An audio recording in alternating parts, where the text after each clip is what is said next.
नमस्कार। आज हम एक बहुत ही दिलचस्प विषय पर बात करने वाले हैं। एक ऐसी कला जो हमें सिखाती है कि जिंदगी की मुश्किलों को अपनी सबसे बड़ी ताकत में कैसे बदला जाए।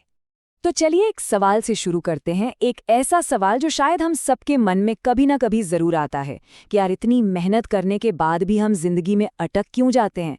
ऐसा क्यों लगता है कि हम आगे ही नहीं बढ़ पा रहे।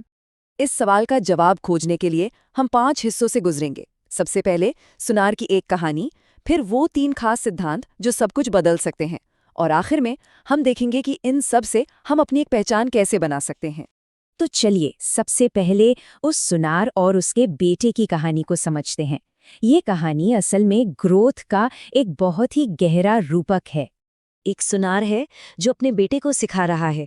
वो चांदी के एक टुकड़े को लेता है और उसे आग की सबसे तेज, सबसे गर्म लौ में डाल देता है।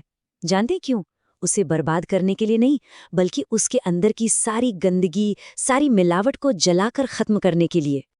लेकिन यहाँ एक बहुत जरूरी बात है, उसे लगातार उस चांदी पर नजर रखनी पड़ती है, क्योंकि अगर जरा भी ज्यादा देर हो गई तो वो चांदी पिघलकर खत्म भी हो सकती है।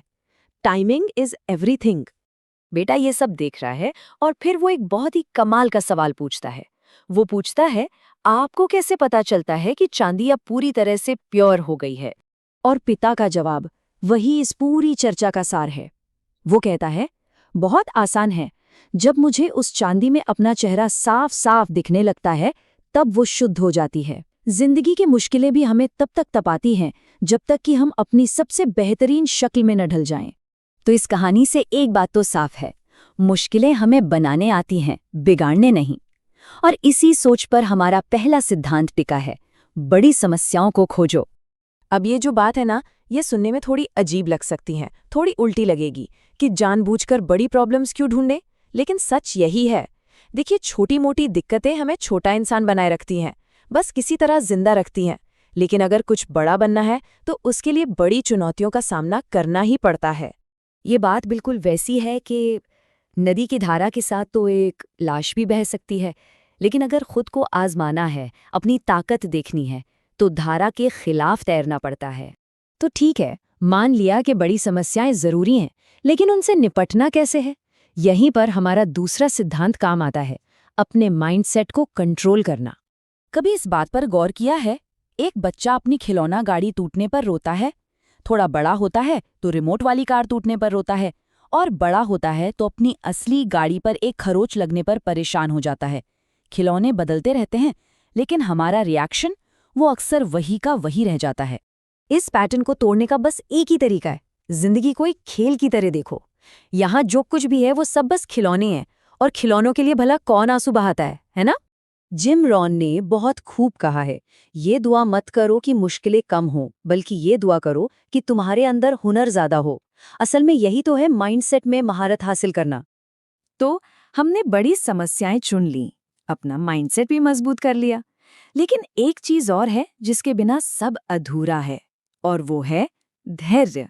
तो चलिए अपने तीसरे और आखिरी सिद्धांत को समझते हैं। एक किसान की मिसाल लेते हैं। वो क्या करता है? सबसे पहले खेत जोतता है, फिर बीज डालता है, फिर उसे पानी देता है, और उसके बाद वो इंतजार करता है। उसे पता है कि फल अपने समय पर ही आएगा। एक बहुत पुरानी और मशहूर कहावत है, धीरे धीरे रे मना धीरे सब कुछ होए, माली सींचे 100 घड़ा ऋतु आए फल होए। मतलब मन थोड़ा धीरज रख, सब कुछ अपने वक्त पर ही होता है। चाहे माली 100 घड़े पानी डाल दे, फल तो मौसम आने पर ही लगेगा। असल में बात इतनी सी है कि जहां हमारी जिम्मेदारी खत्म होती है, वहीं से उस बड़ी शक्ति की जिम्मेदारी शुरू होती है। हमें बस अपना काम पूरी ईमानदारी से करना है और फिर प्रोसेस पर भरोसा रखना है। तो इस पूरी आग में तपने का, बड़ी मुश्किलों से लड़ने का और इतना सब्र रखने का आखिर मकसद क्या है? इससे हमें हासिल क्या होगा? जवाब है, एक ऐसी जिंदगी जिसे याद रखा जाए। कहते हैं ना, दुनिया में याद रखे जाने के 2 ही रास्ते हैं, या तो कुछ ऐसा लिख जाओ जो पढ़ने के काबिल हो, या फिर कुछ ऐसा कर जाओ जो लिखने के काबिल हो। ये सिद्धांत हमें उसी दूसरे रास्ते पर ले जाते हैं। तो हमने आज जो कुछ भी समझा उसका सार यही है कि मुश्किलें हमें निखारती हैं, बड़ी चुनौतियां हमें महान बनाती हैं, और धैर्य धैर्य हमें मंजिल तक पहुंचाता है। तो अब आखिरी सवाल बस यही है, क्या हम स्रोत के साथ बहक फंसे जाते चाहें या निजे पथ निजे तैरिक और हरस साहस रखें?